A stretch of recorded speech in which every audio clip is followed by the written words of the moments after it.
नमस्कार. मी डॉक्टर शशिकांत वैद्य.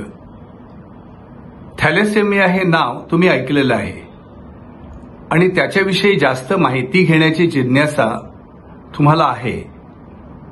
तर आपण जाणून घेऊया हे थॅलेसेमिया काय आहे. मिया हा शब्द जो आहे तो रक्ताशी निगडीत आहे.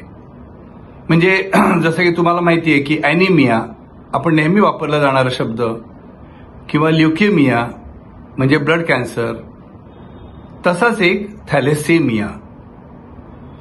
आता हा थॅलेसेमिया हा रोग आपल्याला का होतो, त्याची लक्षणं काय, त्याच्यासाठी आपल्याला काय करायला पाहिजे, हा झाला तर काय करायला पाहिजे, हे जाणून घ्यायची इच्छा आपल्याला आहेच.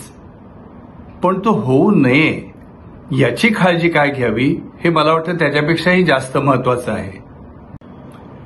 हिमोग्लोबिन हा शब्द तुम्ही ऐकलेला आहे. आपल्या रक्तामध्ये जे हिमोग्लोबिन आहे ते शरीराला ऑक्सिजन घेऊन जाणारं एक प्रथिन आहे, म्हणजे प्रोटीन आहे. या हिमोग्लोबिनच्या रचनेमध्ये बदल झाला तर थॅलेसेमिया होतो. आता थॅलेसेमियामध्ये पण थॅलेसेमिया मायनर आणि थॅलेसेमिया मेजर. आपण जेव्हा बीटा थॅलेसेमियाबद्दल बोलतो, बीटा थॅलेसेमियाचा रुग्ण जेव्हा आपल्या समोर येतो तेव्हा तो अतिशय पांढुरका असतो. त्याला धाप लागते, त्याला दम लागतो, त्याला कधी कधी कावीळ होते. म्हणजे हे झाली लक्षण हे बीटा थॅलेसेमिया झाल्यानंतरची. पण हा बीटा थॅलेसेमिया जो आहे त्याच्यामध्ये जो थॅलेसेमिया मायनर मी मगाशी जो उल्लेख केला, तो थॅलेसेमिया मायनर म्हणजे काय, तर समजा पती आणि पत्नी यांच्यापैकी एखाद्याला थॅलेसेमिया मायनर आहे. त्याला बाहेरून लक्षणं तर विशेष दिसत नाहीत, पण त्याचं रक्ताचं पृथक्करण केलं, टेस्ट आहे ती जर केली तर आपल्या लक्षात येतं की ह्या पतीचं किंवा पत्नीचं म्हणजे त्या मुलाच्या आई वडिलांचं रक्त हे थॅलेसेमिया मायनर या गटामध्ये मोडतं. आता नुसता एक थॅलेसेमिया मायनर एखाद्या वडिलांना किंवा आईला असेल आणि तो मुलांच्यामध्ये जर उतरला तर त्याचं इतकंसं परिणाम दिसणार नाही. म्हणजे ते मूल थोडंसं पांढुरकं दिसेल एवढंच.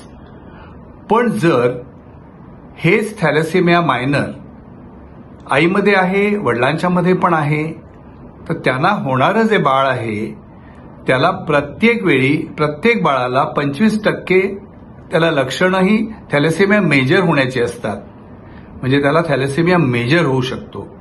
आणि थॅलेसेमिया मेजर झाल्यानंतर काय होतं ते तुम्ही ऐकलं तर तुम्हाला नक्की धक्का बसेल. अशी जी मुलं असतात त्यांना दर 3 आठवड्यांनी शुद्ध रक्ताचा पुरवठा करायला लागतो आणि त्यांची आयुर्मर्यादा पण नियमित फारशी नसते, ती पण मर्यादित असते.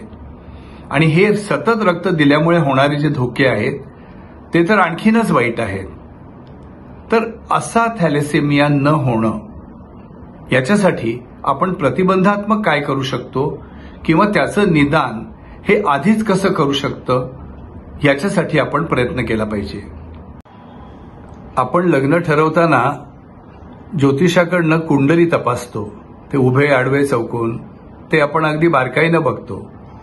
पण मला असं वाटतं की आपण त्याच्या बरोबरीनं वैद्यकीय कुंडली किंवा जनुकीय कुंडली ही पाहणं जास्त महत्वाचं आहे.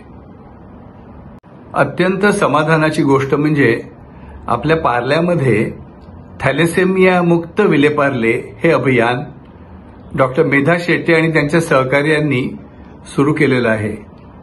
या अभियानाला आणि या उपक्रमाला आपण सर्व मुक्त दिलानं स्वागत करूया आणि सहकार्य करूया. धन्यवाद.